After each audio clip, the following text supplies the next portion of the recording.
அம்மா சந்தையில இருந்து மீன்லாம் வாங்கிட்டு வந்திருக்காங்க. என்ன மீன்லாம் வாங்கிட்டு வந்திருக்காங்கன்னு வாங்க பாப்போம். வாங்க பார்க்கலாம். ஃபர்ஸ்ட் வந்து பாறை மீன் வாங்கியிருக்கோம். இந்த பாறை மீன் வந்து 100 ரூபாய். இந்த மீன் வந்து 200 ரூபா. இந்த மீன் கொஞ்சம் தான் பெருசா இருக்கு, ஆனாலும் இப்ப மீன் விலை கூடுதல் சொல்லிட்டு 200 ரூபா. அப்புறமா இவ்வளவு அயிலையும் வந்து 100 ரூபா.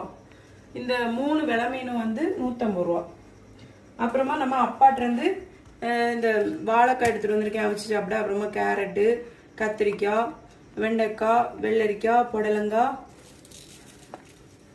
அப்புறமா பீட்ரூட் வாங்கிட்டு வந்திருக்கேன். அதுக்கப்புறமா மாங்காய் வாங்கிட்டு வந்திருக்கேன். டெக்கரேஷன் பண்றதுக்கு இலை வாங்கிட்டு வந்திருக்கேன். அப்புறமா மல்லிக்கீரை வாங்கிட்டு வந்திருக்கேன். இதெல்லாம் வந்து எங்க அப்பாட்ட உள்ளதான் மக்களே.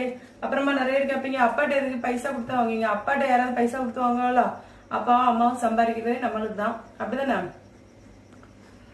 அப்புறமா